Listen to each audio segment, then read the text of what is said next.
등 떠밀려서 투자 안 했으면 좋겠어요. 지방도 내년에 초토화 돼요.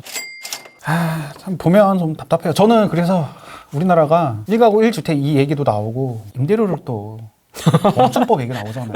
나 진짜 너무 나는 여기서 우리나라가 좀 꺾이는 거 아닌가?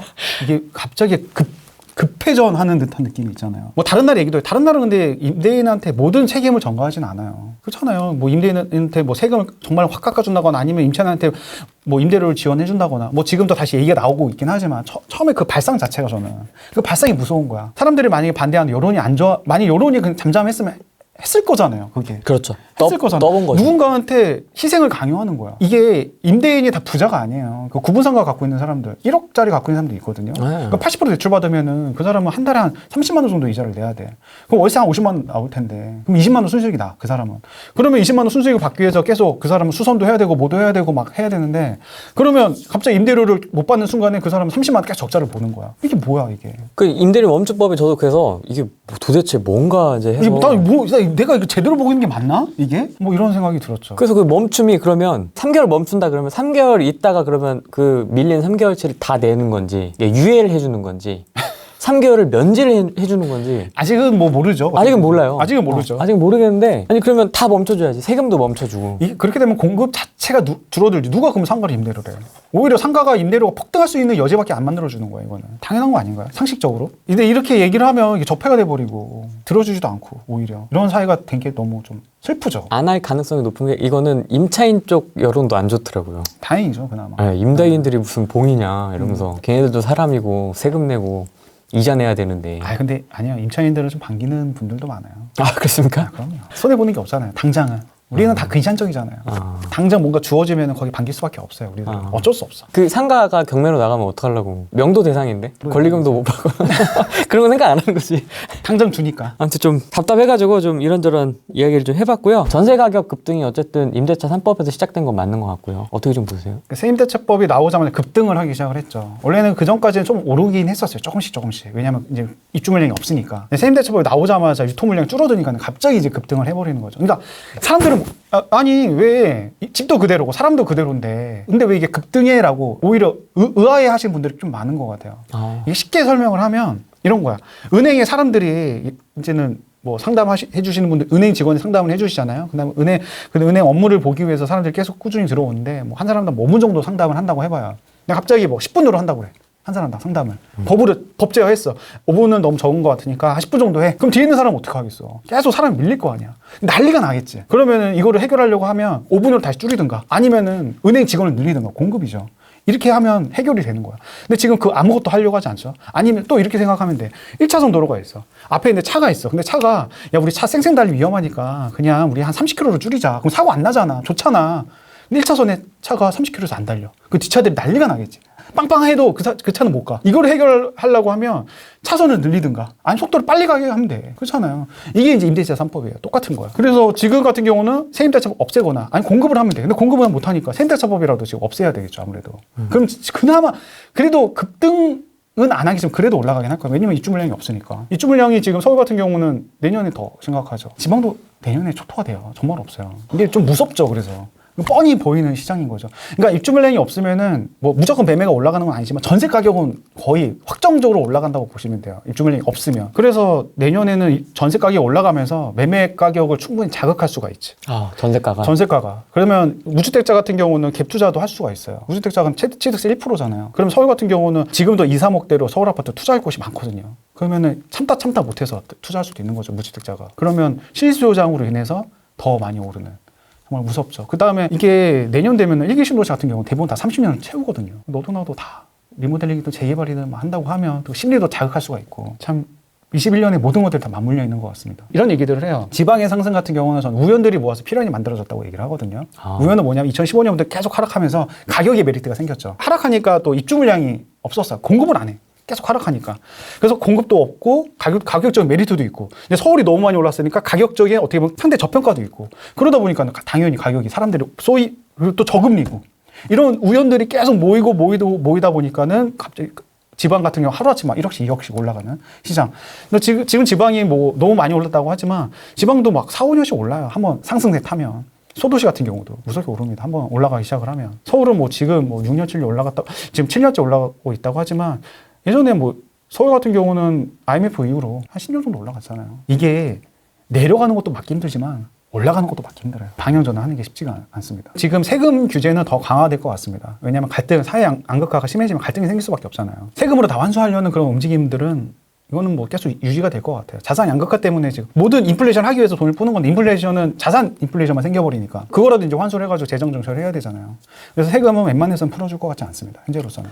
그 1억 이하도 이제 좀 손을 대지 않을까 싶. 1억 이하 지금 보여요. 문제 제기를 많이 해요. 많은 투자자들이 현재 이제 경고들을 하잖아요. 왜냐하면 조정적 되고 투기과열지구 돼버리면 1억 이하는 지금 저층 주공 아파트를 많이 들어가거든요. 아시잖아요. 근데 저층 주공뿐만 아니라 지금 저층 아니어도 들어가. 1억 이하 그냥 막 들어가 그냥. 알죠? 그냥 막 들어가. 그냥 1억 이하만. 왜냐하면 투자할 곳이 없으니까. 돈들을 많이 투자할 곳이 없으니까. 예전에는 중공업 임대사업자. 네.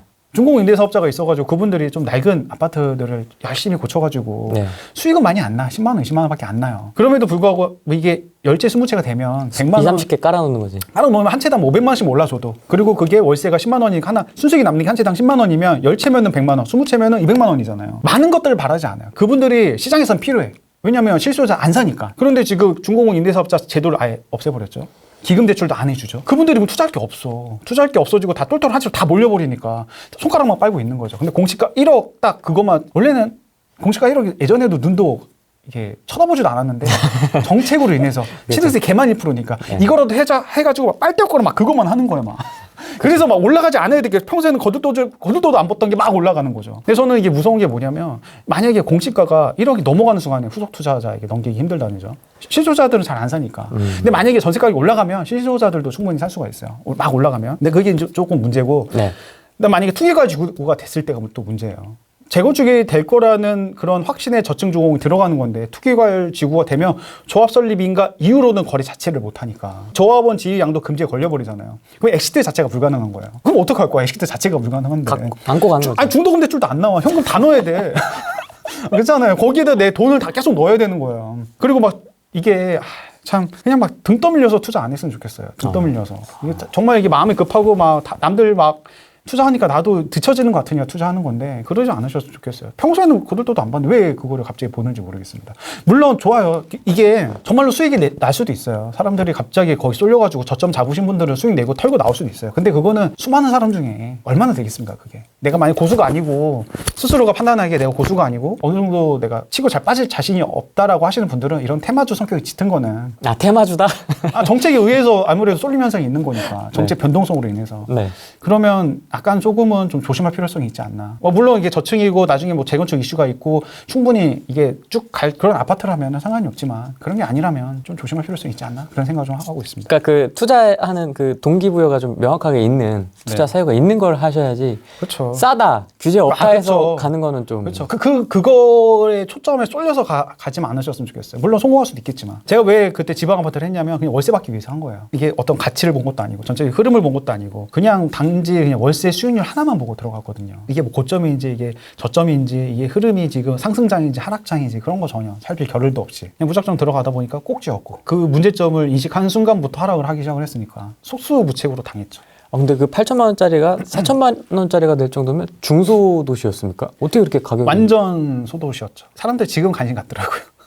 저는 근데 손절하고 나왔어요. 왜냐하면 그 많이 팔면서 양도세 절세가 되잖아요. 같이 팔면 묶어서 그렇게 해서 팔았어요. 그렇게 해서 지금 못난 이들은 좀 털고 있고 지금 또 분위기 좋을 때 저는 좀 털고 있는 와중이고. 아파텔 이야기 좀 나오네요. 아파텔 좀 어떻게 보십니까? 아파트 인기 좋잖아요 지금. 아파트 같은 경우도 3룸 뭐 이런 거. 아파트 대안으로 좀 사람들이 좀 관심을 갖는 것 같습니다. 아무래도 아파트가 많이 오르고 아파트 같은 경우는 취득세가 4.6%만 내면 되니까 다주택자도 예전에 7월 말 전까지만 해도 그때는 아파트 같은 경우도 취득세 중과주택으로 안 받거든요. 근데 중과주택으로 딱 본 순간에 이제 관심이 꺼지다가 다시 요즘 또 관심 좀 갖는 것 같더라고요. 이게 그런 것 같아요. 이게 아파트가 오르면 이제 이걸 못 사니까 투자 막 상품 찾다 보니까는 아파트도 관심 갖고 오피스텔도 관심 갖고 뭐 공시가 1억도 관심 갖고 초기 재개발도 관심 갖고 왜냐하면 이제는 내가 가지고 싶으면 못 가지니까 딴 거라도 사야지라고 하는 것 같습니다. 이게 예전에도 똑같아요. 예전에도 상승장 거의 계속 길어지다 보면은 그 주변에 있는 대체지로 많이 좀 시선이 쏠리거든요. 근데 뭐 아파트 같은 경우도 입지가 좋고 뭐 아파트와 같은 뭐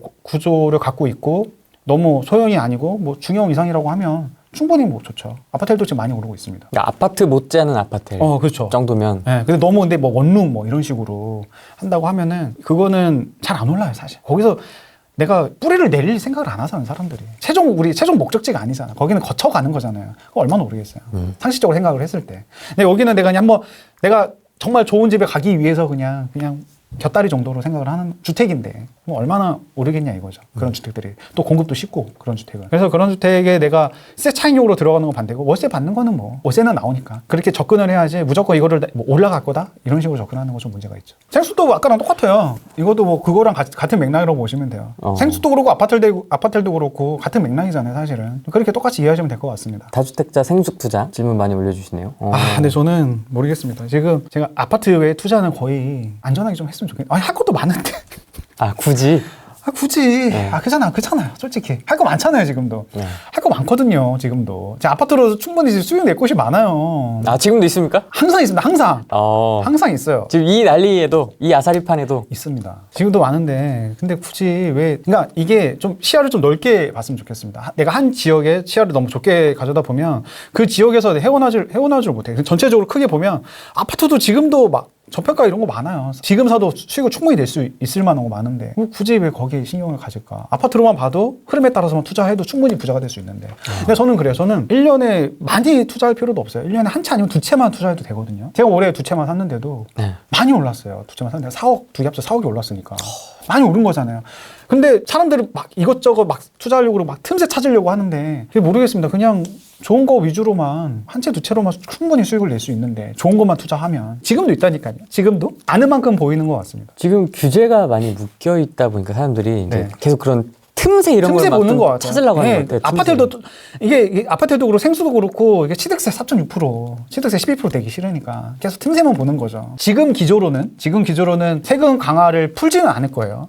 지금 기조로는. 근데 대통령 신년사에서도 거래세는 완화해야 된다. 대통령께서 이렇게 얘기를 했잖아요. 보유세는 올리되 거래세는 완화해야 된다. 지금은 풀진 않겠지만, 지금은 계속 올라가는 시장이지만, 근데 만약에 거래세를 풀면 어떡할 건데? 그럼 그 주택에 가진 장점이 사라지는 거예요. 이건 뭐 어떻게 될지 모르는 거니까. 어떻게 보면 이것도 살짝 테마주 성격이 좀 짙어. 세금을 강화하니까 이쪽으로 좀 쏠리는 현상인 거죠. 평소에 왜 관심 갖지 않다가 정책의 방향성에 따라서 틈새로 내가 왜 관심을 갖는지 그것들을 한번 스스로에게 질문을 하고 답을 구하면 좋을 것 같습니다.